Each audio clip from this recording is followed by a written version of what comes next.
Good morning students.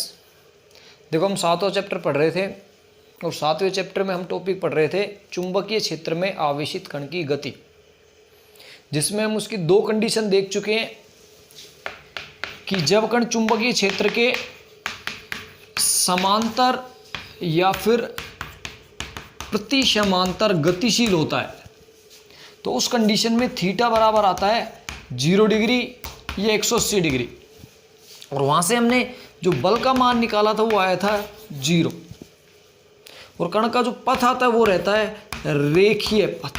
यानी ये ध्यान रखना है कि जब भी कण चुंबकीय क्षेत्र के समांतर या प्रति समांतर गतिशील होगा तो उस कण पे लगने वाला चुंबकीय बल 0 और उसका पथ रहता है रेखीय। ऐसे ही हमने दूसरी कंडीशन इसकी देखी थी कि जब कण लंबवत प्रवेश करेगा तो उस कंडीशन में थीटा बराबर 90 डिग्री आ जाता है और एफ का मान आया था हमारा QVB।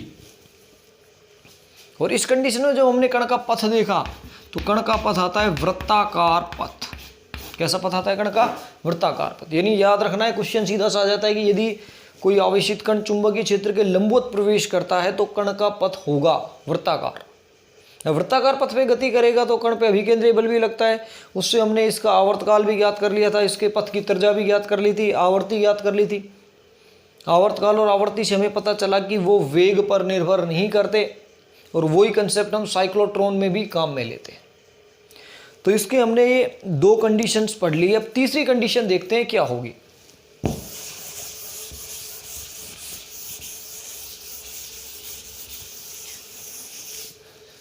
देखो तीसरी कंडीशन है जब कण थीटा, और थीटा का मान लेना है हमें 90 से कम और 0 से अधिक, थीटा कोण पर गतिशील हो। यानी इसमें हमें कंडीशन लेनी है कि कोई कण है वो थीटा कोण पे चुंबकीय क्षेत्र में प्रवेश कर रहा है। तो देखो जो वो थीटा कोण पे चुंबकीय क्षेत्र में प्रवेश करेगा तो उसके वेग के हमें यहाँ पे दो घटक प्राप्त होंगे। एक घटक होगा वो उसे वृत्ताकार गति कराएगा और एक घटक होगा वो उसे रेखीय गति कराएगा। तो इसको डायग्राम से समझते हैं। देखो इसमें फॉर्मूला हम बात करें, एफ बराबर हमारे पास फॉर्मूला होता है QVB साइन थीटा। तो थीटा एंगल बात कर रहे हैं, यानी फॉर्मूला तो हमारा यही काम आ जाएगा, क्यों थीटा का मान हमें पर्टिकुलर थीटा ही लेना है। उसमें कंडीशन ये है कि थीटा का मान 90 से कम और 0 डिग्री से अधिक रहना चाहिए। तो बल लगेगा एफ बराबर QVB साइन थीटा डिग्री। अब इसका पथ यदि हम बनाएं तो हमें तीनों अक्ष बनानी पड़ेगी। यहाँ पे ये इसके लंबवत और ये इनके लंबवत। तो यहाँ पे हम इसको आगे बढ़ा लेते हैं। यहाँ पे एक तल बनता है, ये y अक्ष है, ये हम लेते हैं z अक्ष, और ये वाली रहती है x अक्ष। एक तल हम यहाँ बनाएंगे तो इस रेखा के समांतर ऐसे, और यहाँ पे भी इसके समांतर, और इनको मिला देंगे तो हमारे पास ये दो तल बन जाते हैं। एक तल तो आता है XY तल और एक आता है YZ तल। इस बार चुंबकीय क्षेत्र तो हर बार की तरह B Y अक्ष की दिशा में होगा, लेकिन इस बार हमें जो थीटा है वेग है, वो वेग हमें लेना है इस चुंबकीय क्षेत्र से थीटा कोण पर। यानी चुंबकीय क्षेत्र जब थीटा कोण पे गतिशील हो, यानी कण थीटा कोण पे गतिशील हो, यानी कण चुंबकीय क्षेत्र से वेग थीटा कोण बना रहा है, और जब भी थीटा कोण बनाएगा वेग के दो घटक होंगे। देखो जो थीटा की तरफ घटक हमेशा आता है, पहले हम पढ़ चुके हैं, ये आएगा V cos थीटा, और इसके जो लंबवत घटक आएगा वो आएगा V साइन थीटा। तो यहाँ से वेग के दो घटक आ गए, एक आ गया V cos थीटा, एक आ गया V साइन थीटा। तो देखो V साइन थीटा यदि हम देखें, ये तो इस चुंबकीय क्षेत्र के लंबवत आ रहा है, और V cos थीटा देखें ये चुंबकीय क्षेत्र की दिशा में आ रहा है। तो यहाँ से हम कह सकते हैं कि जो V साइन थीटा है ये कण को वृत्ताकार पथ पे गतिशील कराता है, जबकि V cos थीटा कण को रेखीय पथ पे गतिशील कराता है। अब होगा क्या एक कण रेखीय पथ पे भी गति करना चाह रहा है और कण वृत्ताकार पथ पे भी गति करना चाह रहा है, तो इन दोनों के संयुक्त प्रभाव से कण कुंडलिनी पथ पे गति करता है, यानी सर्पिलाकार पथ बनाता है। और कैसा होगा ये सर्पिलाकार पथ, ये हम देख सकते हैं।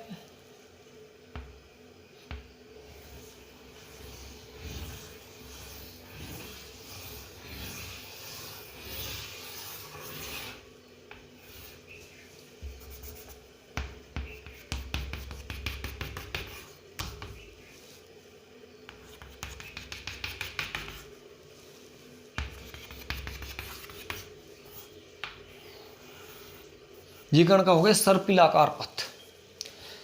इसमें देखो जो ये डिस्टेंस होगी, पूरा चक्कर लगाने में तय की गई दूरी, इसको बोलते हैं चूड़ी अंतराल। चूड़ी अंतराल या फिर इसको बोल देते हैं पिच। यहां पे इसका जब वृत्ताकार पथ पे गति करेगा तो वेग वही थीटा कोण पे v से गति करेगा, और इसको बोलते हैं कुंडलिनी पथ। कुंडलिनी पथ,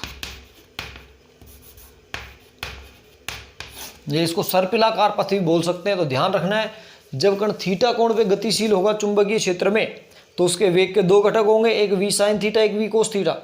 v cos थीटा चुंबकीय क्षेत्र की दिशा में है, यानी कण को रेखीय पथ पे गतिशील कराएगा, और v sin थीटा चुंबकीय क्षेत्र के लंबवत है, ये कण को वृत्ताकार पथ पे गति कराएगा। तो इन दोनों के परिणाम स्वरूप ना तो रेखीय पथ पे गति करेगा ना वृत्ताकार पथ पे गति करेगा, वो इन दोनों के बीच में एक कुंडलिनी पथ पे गति करेगा। यानी यहां हम देख सकते हैं कि वो वृत्त के रूप में भी घूम रहा है और आगे भी बढ़ रहा है। और जब इसको एक पूरा चक्कर लगाने में रेखीय जो दूरी तय करेगा उसे हम चूड़ी अंतराल या पिच बोलेंगे। ठीक है, तो ये हो जाता है इसका थीटा कोण पे। अब यहाँ पे आवर्तकाल का मान कितना होगा ये हम सब निकाल सकते हैं, चूड़ी अंतराल कितना होगा ये भी हम निकाल सकते हैं।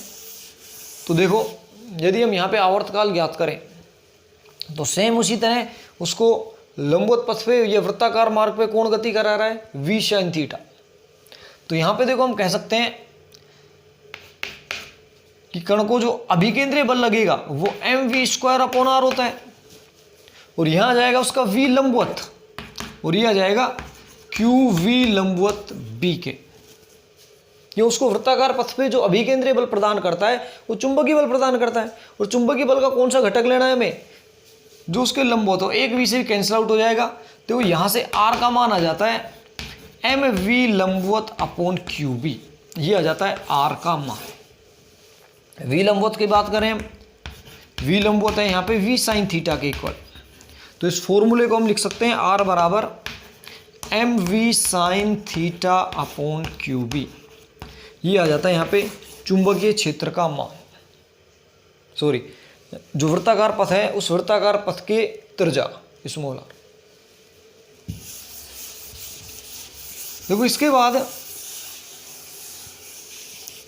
यदि हम आवर्तकाल का मान ज्ञात करना चाहें तो देखो वही है, पूरे एक चक्कर तय करने में कण द्वारा तय की गई दूरी कितनी आती है 2πr, और उसका वेग कितना है v लंबवत, क्योंकि पूरा चक्कर लगाने में दूरी कितनी तय कर रहा है 2πr, उसका वेग कितना है v लंबवत। तो यहाँ से r का मान यहाँ से पुट करें हम तो देखो t बराबर 2πr अपॉन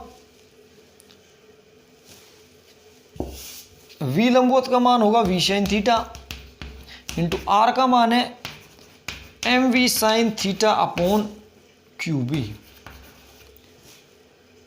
तो यहाँ से देखो v sin थीटा से v sin theta cancel out हो जाएगा, तो t बराबर आ जाता है 2πm अपॉन qb। यानी सेम वही फॉर्मूला आता है जो हमने पिछले डेरिवेशन में पिछले केस में देखा था, t बराबर 2πm अपॉन qb। तो आवर्तकाल का मान यहाँ पे ना तो त्रिज्या पर निर्भर करता है और ना कण के वेग पर निर्भर करता है। इसके बाद यदि हम आवर्ती का मान निकालना चाहें, कण की आवर्ती, तो हम जानते हैं जो कण की आवर्ती रहती है,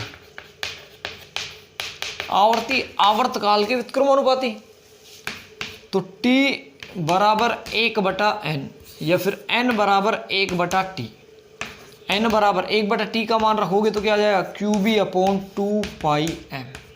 और जो आवर्ती है इसको साइक्लोट्रॉन की आवर्ती कहा जाता है, आगे हम देखेंगे। सेम यही चीज़ें साइक्लोट्रॉन में भी हम करेंगे। तो ये हमारा हो जाता है इसका आवर्तकाल आवर्ती, यहाँ से कोणीय आवर्ती हम ज्ञात कर सकते हैं। इसके बाद एक नई चीज और यहाँ पे आती है, वो आती है चूड़ी अंतराल या पिच का मान कितना होगा।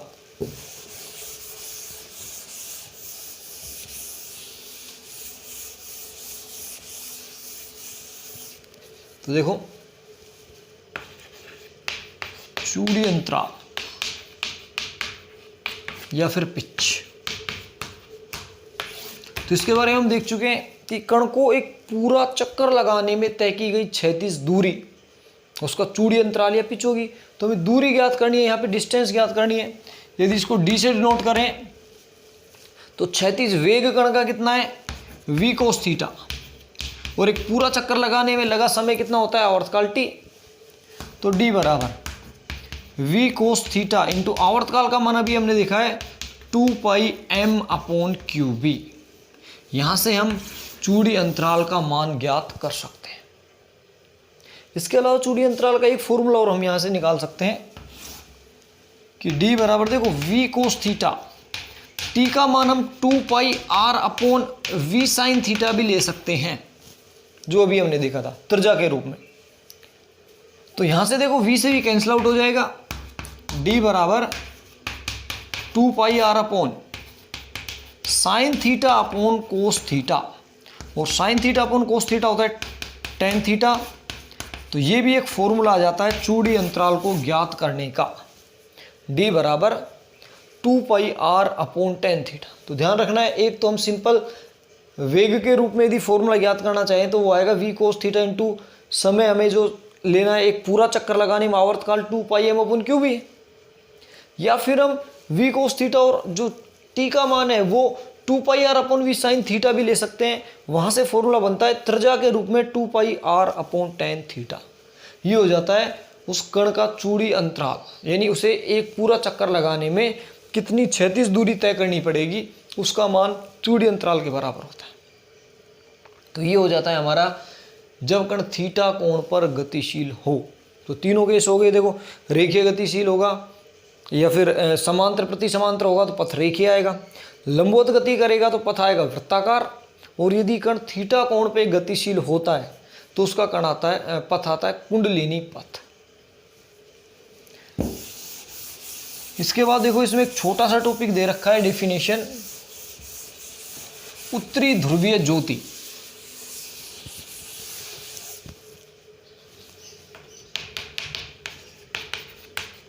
उत्तरी ध्रुवीय ज्योति इसको बोलते हैं पोलर अयूरा। पोलर अयूरा, उत्तरी ध्रुवीय ज्योति पोलर अयूरा।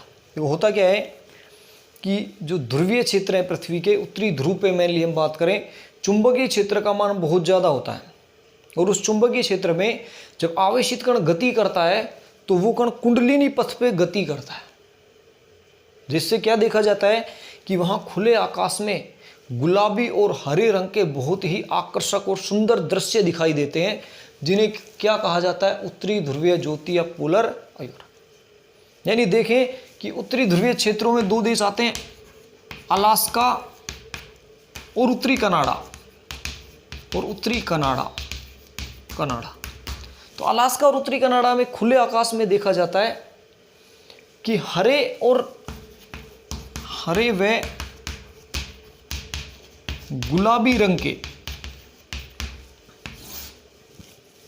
बहुत ही सुंदर और आकर्षक दृश्य वहां पे नृत्य करते हुए दिखाई देते हैं, और इन सुंदर और आकर्षक दृश्यों को ही वहां का क्या बोला जाता है, उत्तरी ध्रुवीय ज्योति या पोलर अयूरा। तो कह सकते हैं कि ध्रुवीय क्षेत्रों जैसे अलास्का या उत्तरी कनाडा में खुले आकाश में हरे और गुलाबी रंग के बहुत ही आकर्षक या सुंदर दृश्य नृत्य करते हुए दिखाई देते हैं। इन आकर्षक दृश्यों को क्या कहा जाता है, उत्तरी ध्रुवीय ज्योति या फिर पोलर अयूरा। देखो इसके कारण की बात करें कि पोलर अयूरा का कारण क्या है, तो हम आसानी से समझ सकते हैं कि जो पृथ्वी के ध्रुव होते हैं एनोरेस, इन ध्रुवों पे चुंबकीय क्षेत्र का मान रहता है बहुत ज़्यादा, बजाय विषुवत रेखा पे हम देखें।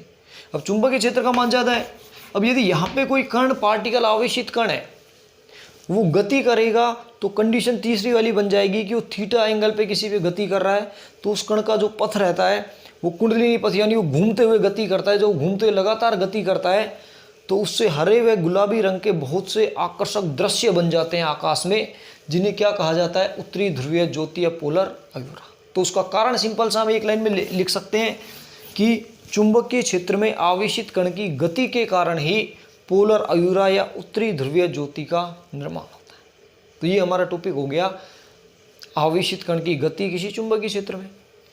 नेक्स्ट टॉपिक हम इसमें देखेंगे साइक्लोट्रॉन, जो इसी के ऊपर बेस होगा। Thank you.